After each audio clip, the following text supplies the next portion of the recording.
fellow ham geeks. Welcome to HamBrief episode 67. My name is Chris Matthew, N7ICE, and I found some footage from Williams Ham Fest that I went to a little while back, and it's some great footage over the D-STAR technology that was on demo there. And a gentleman by the name of John Wyman, N7GOC, gave me kind of the tour of the booth, and I thought I would share it with you. So check it out.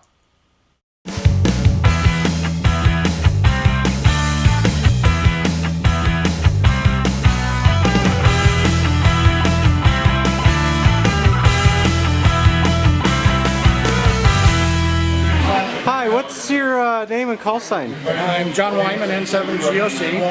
I'm the sysop for the W7KDS D-STAR rack in Kingman, Arizona. Very cool, and obviously very knowledgeable on D-STAR Icom products as well. Well, I tried to. Well, I've learned a lot. Thank you so much for showing me these radios and talking about your rig. Come back anytime. Thank you very much. This is the Icom booth out here at the Williams Ham Festival. And we've got some, all the D-STAR equipment. So here's the 80 AD. These are really well made radios. I have the 91 AD.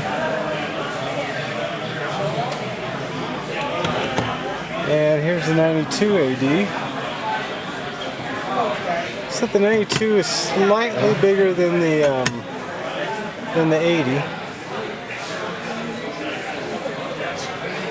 But they're both very similar when you look at their specs side by side. A lot of people are recommending the 92, but I don't know. The 80's, I think, a slightly better price. 92 is submersible. They both have optional GPS mics. And then here's the 82 VHF and UHF, left and right. That's the 91. And here's a slew of all their other radios. The ID1, that's the one y'all see me do the internet stuff on. That's a 1.2 gigahertz. This is the 2820, which you can upgrade to D-STAR. I like the display, very nice display. The 880, sorry, 880.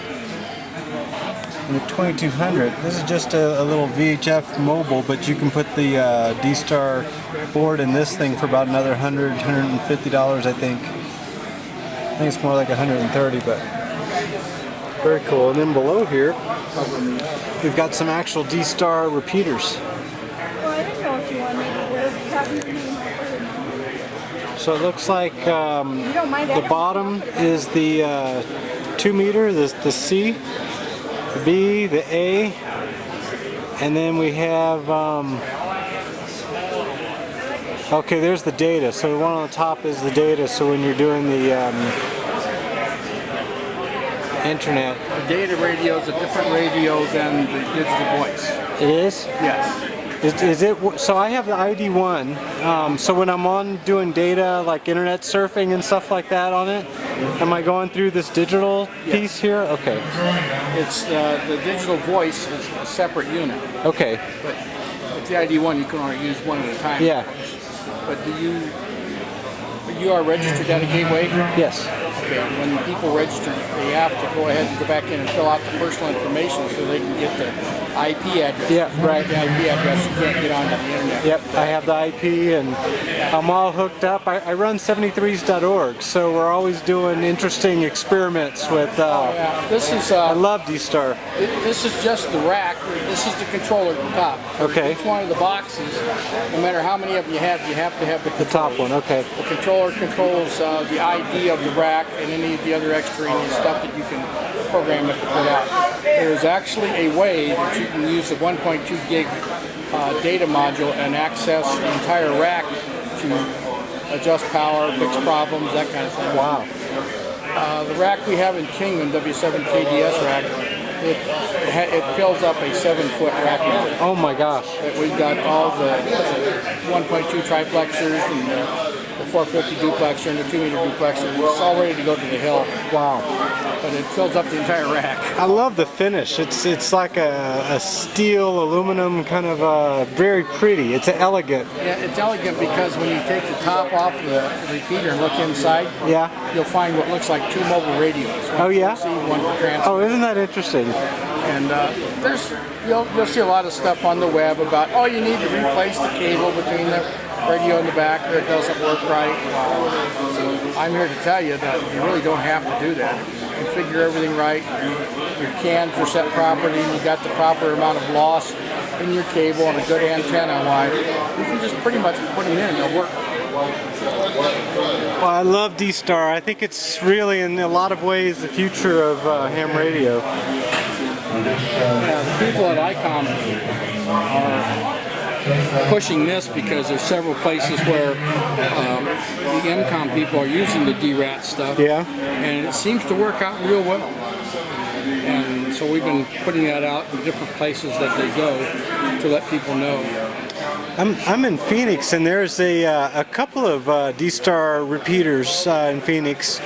And There's one in Mesa and there's yeah. one in White Tanks. Yeah, exactly. And I have such a hard time getting. I've got my receive works really, really good. I can always hear them, but I can't get into them very good. So I have a mag mount on my truck, and everyone says that's the problem. That I need to drill a hole and get my antenna closer to the. Yeah. It's a long distance out the White Tanks. The 1.2 gig, it could be something on their end wrong. Yeah. In Kingman we use a tri-band antenna, and we put everything into one coax and take it up to the top. We don't seem to have much of a problem. We got a guy that's 20 miles north of town that's using the 1.2 Oh wow. gig, and he gets it no problem. Yeah, I'm pretty far from White Tanks, so I'm like southeast Phoenix. Yeah, when Lance issued the coordination for White Tanks and the coordination for us, we both came in the same day, and somehow he gave us both the same 2-meter frequency. That's a problem. I've got to change our 2-meter because we're getting ready to cart the whole thing up to the top of the Hayden Peak. Oh wow. And I know that the coverage overlaps down in Glendale. We're going to have to change to make things copacetic, shall we say? Yeah. Very, very cool display. Are you with Icom, or you're No, I'm just local? helping Pat here. I come over from Kingman because I run the rack over Okay. there. This, the 80, is their newest radio, and it's a lot nicer really than the 91, 92 in the fact that the display is much bigger. Yeah, I was just saying that a minute ago. I have the 91, but I was thinking about upgrading because I like the GPS, the DPRS and stuff like that you can do. Now, you have to buy the separate Yeah, mic. the mic, yeah. The difference between what 91 you have and the 92 and this is these are dual receive, this is not. Oh, right. So that's why this is a little cheaper. But it really works out well. What's like the retail price on the 80? It's like $5? about 5, I think. It comes out to be about 200 less than Okay. the 91 or the 91. 92, of course, that's the one that it's all protected in case you fall in the swimming pool. Submersible, I saw, yeah. And this one's just a little smaller too than the Yeah, it's 92. not bad. It's smaller, and it's what they did was Like they if you're changed- holding it, let's put them side by side. They changed the material that it's made out of, and it doesn't seem to overheat as badly as Oh, the that 92, my 91. 91, it gets hot. 91 does. 92 doesn't do that at all. That stays pretty cool. My 91, I bragged chewed on it so much I burnt my hand. I don't have the individual sheets, but we do have them in the catalog. Okay. So that's where the information on those This guy comes back by, I'll give him a catalog. are. They're supposed to say the individual sheets, but they're not over there. So. Very cool. Thank you very much. No problem, anytime. Hey, well, I hope you enjoyed this episode of HamBrief. You can tune in not only to our73s.org to check for latest updates. You never know when I'll have a video out there. You can also tune in to ICQ Podcast. 73s is doing a HamBrief from the States now every other week on their show across the pond, as it were. So, until next time, 73s.